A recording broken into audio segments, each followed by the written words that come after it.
Good morning, everybody. I hope you guys are enjoying yourselves on this fine morning, or whenever you guys listen to this. I'm currently drinking on a green tea right now, and you don't have a drink right now. Actually, well, you do have a drink. Just water. I'm just a plain water guy. Yeah. That's important. Yes. Yeah. Unfortunately, that's too rare nowadays. Yeah, I guess. Yeah. It's very important to stay hydrated. Yeah. Yeah. No, I fell in love with water actually like several years ago, to the point where like I always hated it growing up. You know, I was always just a soda, whatever. And then I don't know, it just clicked to where like water was enjoyable. And Good. Yeah. I love it now. That's what I grew up on. And I actually had like a brief time where I drank soda and I thought I was like rebelling. I was like, oh, I'm cool now. But then went back to water and it was just, that's it. Yeah. Just water and tea for me. Yeah. So good. It's a very good thing. You need that. Absolutely. Yeah. Especially for how active you get. Yeah. Mm-hmm. Yeah. Definitely try to keep it going just for everything, just the benefits of it. And I enjoy it. So we're going to talk about this more later, but you've gained some weight, right? Like gained some muscle mass? Yeah. Cool. So have you had to increase your water intake with all that? It's not something that like I keep track of or anything. It's just something that, again, since I only drink water, I know I get a lot and I know the benefits of it as far as that goes, as far as putting on muscle and stuff. So kind of the same with like food. Like I've never really tracked or like count calories or any of that stuff. It's just kind of, I do what feels right, I guess, and I'm taking as much as I can. But yeah, I think the tracking it adds too much stress to the whole process. So I just kind of do what feels right, I guess. Interesting. Huh. I definitely need to track my calories because I'm so naturally just going to like under eat. Yeah. Oh yeah. And I've not seen any gains for doing that. So I have to force myself. That's cool that you've actually naturally gained muscle mass without having to track anything. I've done it like once or twice for literally like 2 days just to kind of get an idea of where I'm at. So I kind of like, okay, this is kind of a normal day. This says I'm at about this many calories. So to kind of get an idea, but that's the most I've ever done. Besides that, I was the same. Like I worked out for so long with, I'm not going to say no benefit, but not nearly as much as I would have liked. But it was the same as I thought I was eating enough, and I simply wasn't. And that's something that kind of a lot of people don't see or talk about, like the side of working out, of like trying to put on size. You know, a lot of people are trying to lose weight, and I'm not saying this is worse or more difficult, but it is very difficult when you've always just been the smaller guy, you know, and you want to get a little bit bigger, and like you eat as much as you can and just nothing happens. And I hate saying that because it sounds like such a bad thing to complain about, that we can eat as much as we want and not gain weight. But when that's your goal, it's difficult too. So yeah, it took like just really figuring out like, man, this is what I've been doing for a long time and nothing's happening. So I really need to step it up.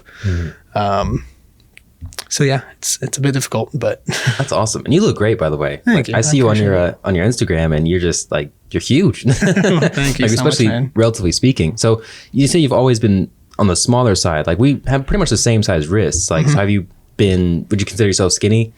Yeah, I would say most of my life, again, just because I was always active. I was always an active kid, and obviously genetics is the biggest part of it. But like, you know, throughout my teens and high school and college and everything, like BMX was my life. So on top of that, I was so active in that.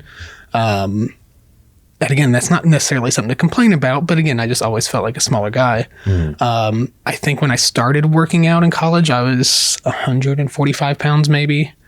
Actually, probably a little bit less than that.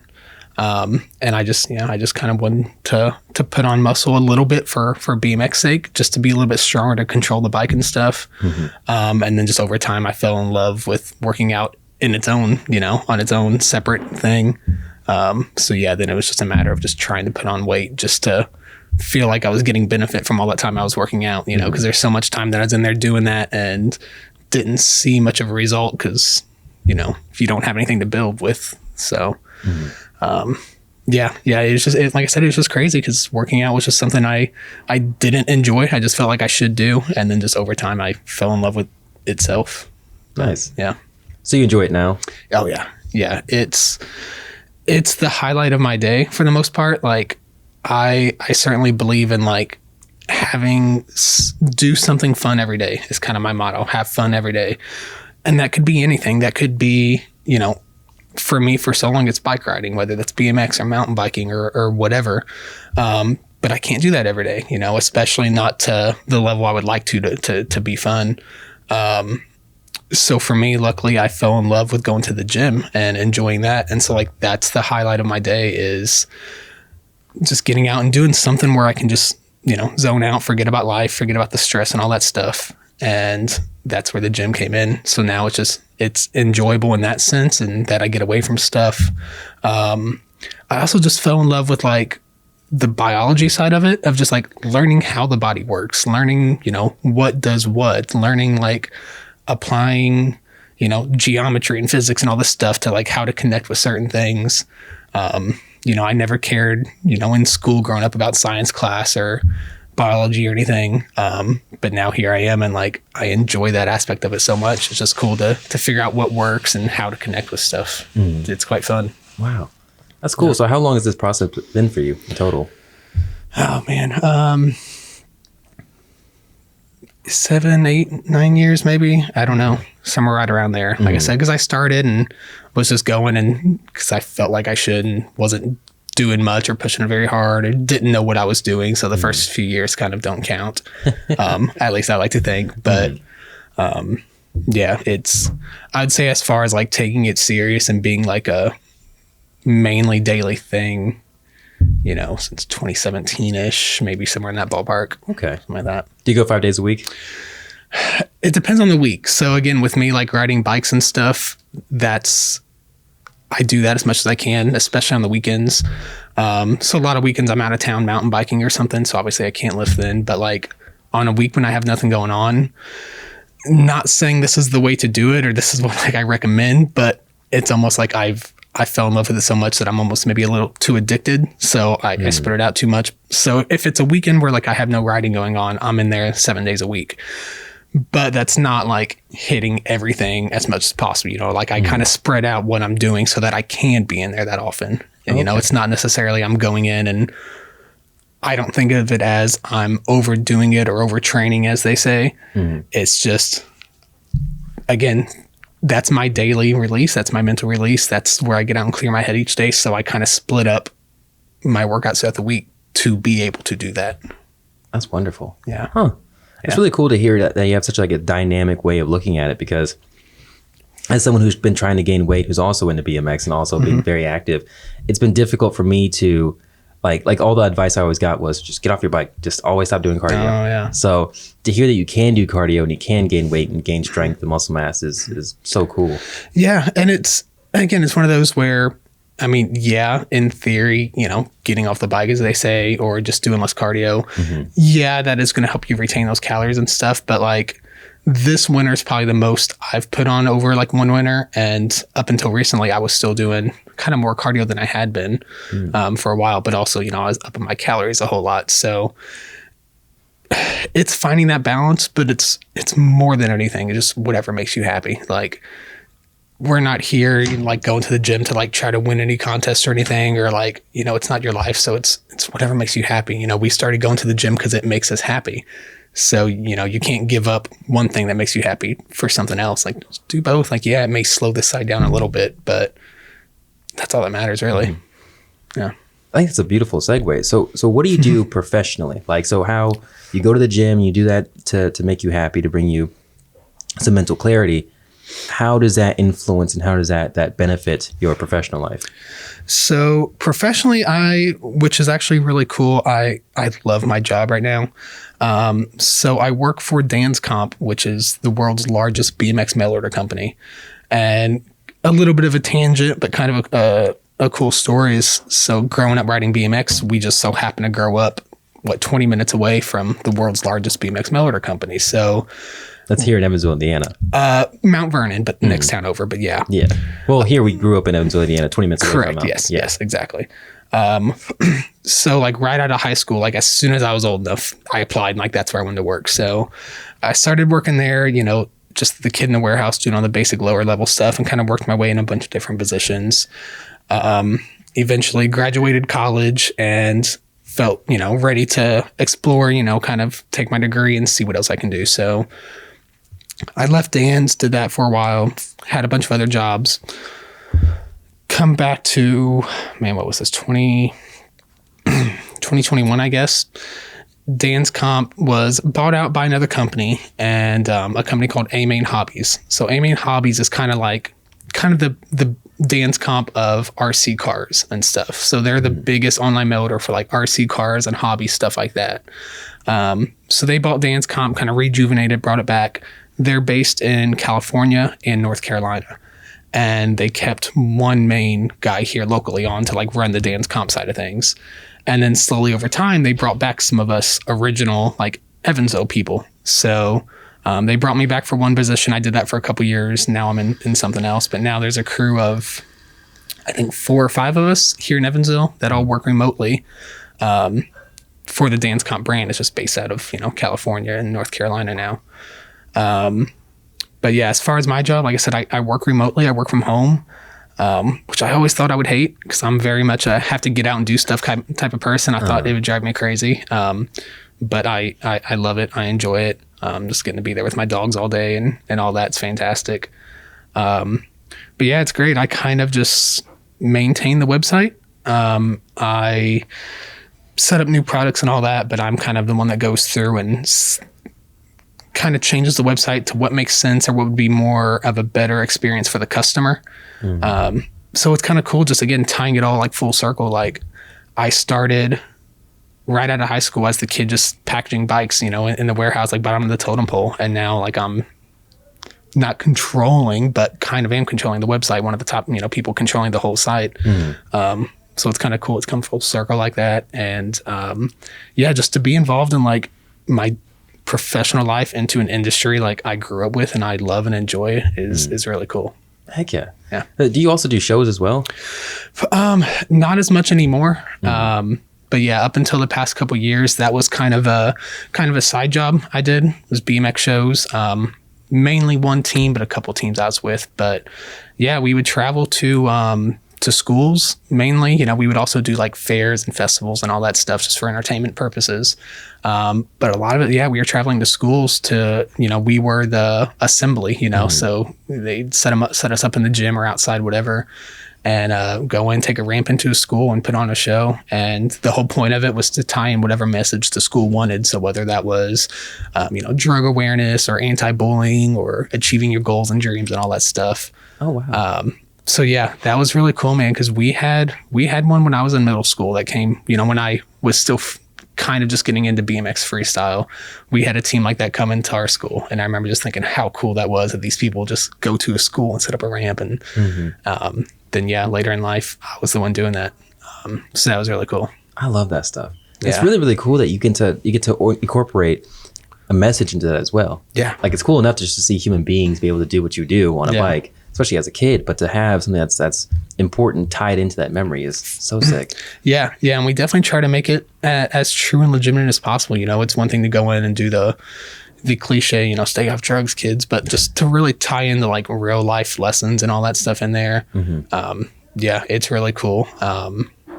Just the whole idea is just to hope that rubs off on just even one kid if that sticks with, but then on top of that, just getting to expand like BMX, like all the joys it's brought me in my life and everything it's brought me in my life, just to hopefully, if we go to a school with 500 kids, 1,000 kids, maybe one kid will be like, I want to try that. I want to get a bike, and they get into it, then they, get all the joys and benefits I've had in my life because of it. So yeah, we're definitely trying to send the positive message as far as, the general to everyone, but also just spreading the joy of BMX was really exciting and really cool. Yes. And I want to go back to your dance comp job as well. Like that's really cool that you were able to get to that position and just, so do you know how long it took to get that from high school on to here? So let's see. I left dance right out of college and did a few other jobs, and I guess it's maybe 5 years I was gone there, somewhere right around there. But this was a situation where I saw they had a customer service role open, which is what I had done previously under the old ownership. So I was like, yeah, I'll apply for that, for the heck of it, see what happens. And I did. I interviewed. I was offered the job, but the pay wasn't what I was making elsewhere at the time. So I just had to turn it down. I was like, well, I just figured I'd see, no harm, no foul. So I turned it down, and then about a month or two later, kind of like the top executive of the company, like second to the owner, reached out to me. And I guess my resume had crossed his desk, and he saw, that I had the previous dance comp experience, that I had a college degree in marketing and all this stuff. And basically he said he didn't want to let that slide by. So he was like, we'll find something for you. And he kind of had a role in mind. So we discussed, and, that's part of why I love this company so much, is they see value in their employees. Like, I've worked for a lot of companies since I left Danes originally, and like, I've never felt like the company really saw value in me. It was almost like, you're replaceable. It was, this is the position you're in. If not, we'll find someone else. That's the vibe I've got everywhere I've been. And this is a company that's like, saw value in what I have to offer personally. And they brought me in for that. And it was cool too, because now it wasn't just a matter of I applied because I ride BMX. It was they saw value in me professionally based on the experience I had, between when I left Danes the first time and my college degree, and just what I was able to offer kind of got the foot in the door there. So it was really exciting. That's lovely. That's a story of perseverance as well. Yeah. Like just being able to just stay focused on that goal. And did you always know you wanted to go there, or was it just kind of approximately around that area? So it was at a time where like, I had no idea what I wanted to do professionally, man.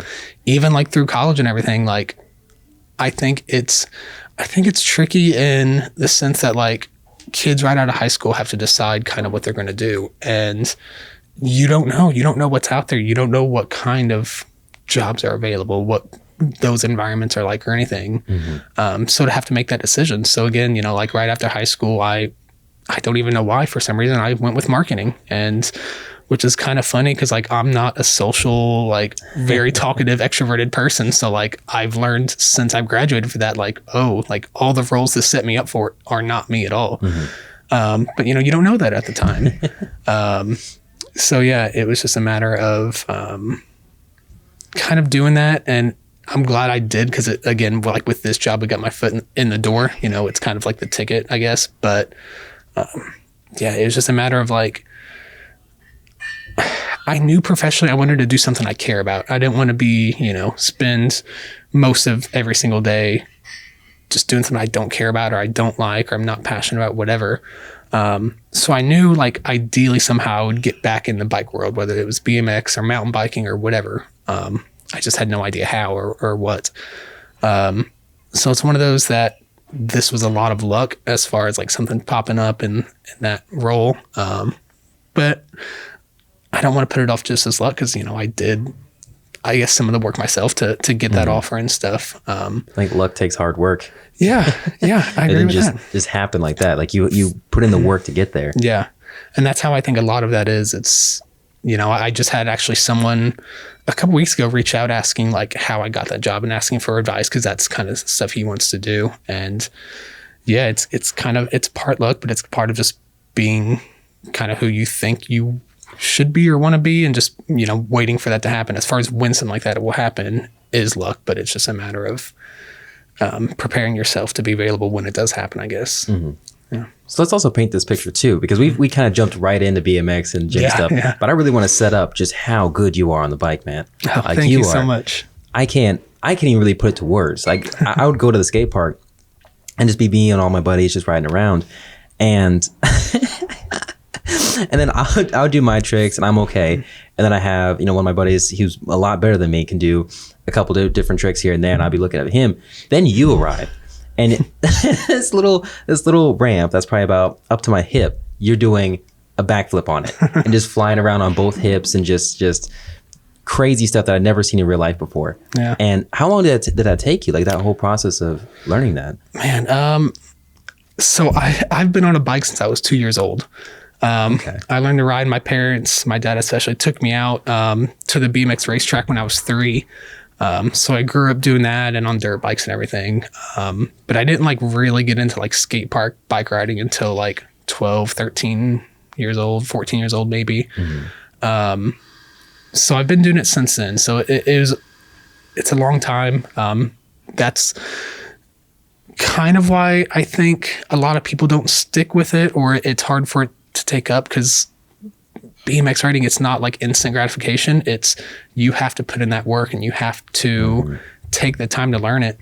So yeah, it definitely took me quite a while just to get there. But yeah, I think I'm so thankful I found it too, man, because I love that aspect of it, in that, you know, those tricks you mentioned, stuff I can do and stuff. I was in the same boat. I was the type, you know, when I was younger, like I never thought I'd be able to do a tail whip or a backflip or anything like that. Like thought that was, you know, something pros do and I would never be able to do. And I literally remember one day down there at our local skate park and completely like goofing off, joking around, I kicked a tail whip. Like, oh, look, you know, I can do this, whatever. And then it just clicked in my head of like, why don't I actually take the time to try to learn that? Like I can actually, if I work on it, can actually probably do that. You know, it's going to take time. So I did. And it took, I want to say it took like a month of just straight constantly working on it, but I did it. And then, you know, I could do one here and there, and then it just got more and more regular. But yeah, that was one of the biggest takeaways. I mean, I guess really in my life, but as far as like comparing BMX to everything, is like, you can learn anything you want. You can do anything. It's a matter of like taking the time to sitting down and doing it, you know, whether it's you want to learn to play an instrument or you want to learn another language or computer coding or anything. You can do it. It's just, you know, you have to have that mindset of sit down and take the time to do it. And that's what BMX taught me. And I'm thankful for it. Wow. That's, I couldn't have said that any better myself. Like that is perfect. And that's what I've learned as well. Yeah. Like just, it taught me about entrepreneurship, about relationships, about just life in general. Like you have to not only go through it, like at the gym, you just have to go through each rep for months, years and years. You really have to push yourself to failure. But the extra layer of that at the skate park and on the bike is that you're going to get dumped down on the on the hot pavement often. Like you're going to cut yourself up and bruise yourself and hopefully not break any bones, but you know, you're going to hurt yourself. So it's a lot. It's grueling, but you have to go through it. Then you finally get to learn it. And once you learn it, it's not just like that. Yeah. Two to make it true. And they have to do it again and again to not lose it. So it is, what you just said is so important about anything. Yeah. I think it transcends just the nature of just BMX. Like you said, you can be learning a language or anything. Yeah. It's wonderful. Yeah. And it's tied into whatever, like you said, sometimes it's grueling, you know, like going through, you know, college, that wasn't fun. That was grueling, but you know, you saw the light at the end of the tunnel. And yeah, it's the same with a trick or just anything. Yeah. It takes time and it's difficult, but if it's something you really want to do, it's worth going through that. And you feel so good once you do, you know. I remember that day of like laning the tail whip for the first time, just,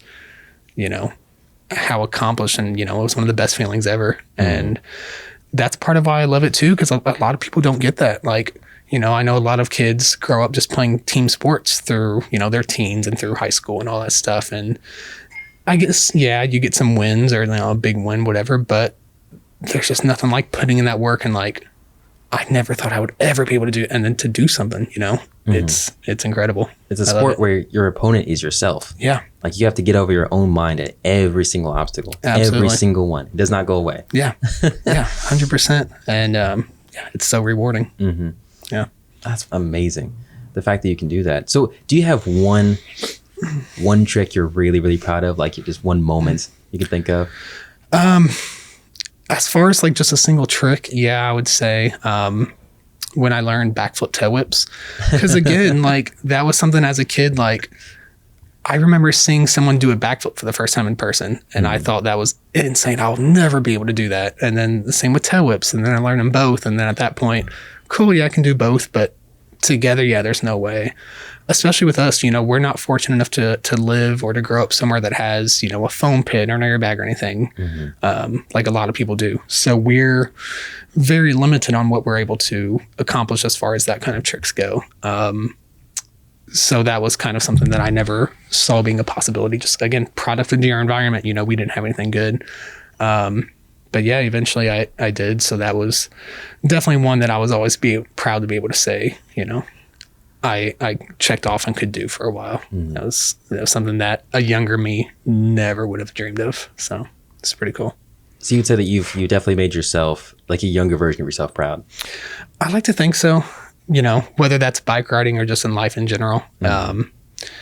Yeah, I think, yeah, as far as riding wise, yeah, because I've done a lot more than I ever thought, and not even just tricks, but some of the experiences and some of the stuff that biking has taken me to and the stuff I've gotten to do was very cool, very exciting. But yeah, and just in life in general, I like to think so, or hope so as well too. But I think that's the biggest thing in life is trying to make future you proud. So that's part of, for most of my life, that was BMX. It was taking the time to sit down and learn those difficult tricks. That way future me has them.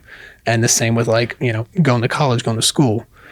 I didn't know really what I was going for, but I know future me would be thankful I did. And it's the same with, going to the gym, putting in all those hours is so, down the line, you'll be thankful you put in all that time. So I think that's the biggest thing, if you're trying to be happy with your life, I guess, or whatever, it's always trying just to better yourself and to be doing stuff that, down the line, you're thankful you took the time to do. Mm-hmm. Yeah. So would you say that that's something that brings you alive? Yeah, man. Definitely, which I love that question that you ask on here. For me, it's anything that just gets you really in the moment, out of thinking about stress or the worries in life or, projects of the job or stuff at home, whatever. I think that's why we fall in love with BMX, because you're so in the moment and you're so, when you're hitting a jump or you're doing something, you're not thinking about, all that stuff. You're not thinking about school. You're not thinking about work or anything. You're just in the moment. And it's the same with that's why I fell in love with mountain biking a little bit later in life, because when I'm flying down a mountain, there's no thought. You're so focused on what you're doing. And I mean, you have to be, Yes. At that point. But what's really cool in that aspect is I think I just learned this in the past year or so, but that's why basically that's the goal of meditation. That's why people meditate, is to get to that point of, just getting rid of your thoughts, not being in your head, not thinking to yourself, just to completely zone out, be in the moment. And extreme sports is a form of meditation because that's what you're doing.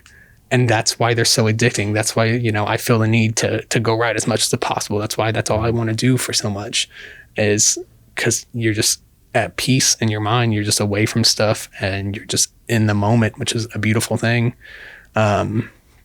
And again, since I can't ride and I can't do that every day, that's kind of where the gym comes in. Because at that time, you're focused on what you're doing. You're focused on pushing yourself. You're focused on doing things properly to connect the right way.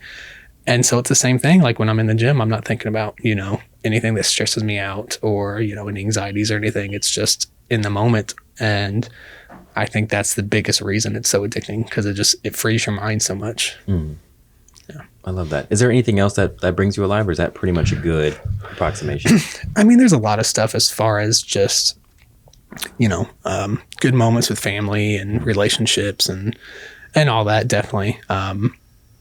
There's so much, it can be anything. It's, I'm really into watching like supercross races on TV, dirt bike races. So like when that's going, watching other people do that, it gets caught up. And I think that's why people are so into sports, watching an intense football game or something. It's the same thing. It breaks you alive. You're not thinking about stuff. You're focused on what's going on there. So I think it's the same theory or the same reason for everyone. It's just of what does that to you. Mm-hmm. So yeah, there's a bunch out there. Just for me, it's, I guess tops, is bikes, mountain biking, BMX, because there's just nothing that beats that. Mm-hmm. That mindset of zoning out, but also just the blood rushing, the thrill and the fun and all that. Yeah. So appreciate that, man. Thank you. Yeah, absolutely. Especially, like I said, about seeing you at the skate park and doing all that stuff. Like I definitely looked up to you and seeing how you could even achieve that kind of stuff. Like, thank you. Yeah. To say that, it's huge to me. Yeah, I think that's the biggest thing. Like whether it's like BMX or the gym or anything, like I think people often get intimidated by quote unquote better people, whether it's bigger people at the gym or stronger or whatever, but everyone's just people, man. Everyone's just a person, everyone's relatable. Everyone wants to make those connections. Everyone has, a good side to them. People aren't that intimidating, it's, people are just people, man. Mm-hmm. It's easy to get intimidated by, again, like I said, some of the better people, but there's no reason to be. Mm-hmm. Yeah. I remember one time specifically at the skate park, I was doing I don't know if you remember this, but I was doing I was going up the quarter and I would fakie back and do a bar spin on the box.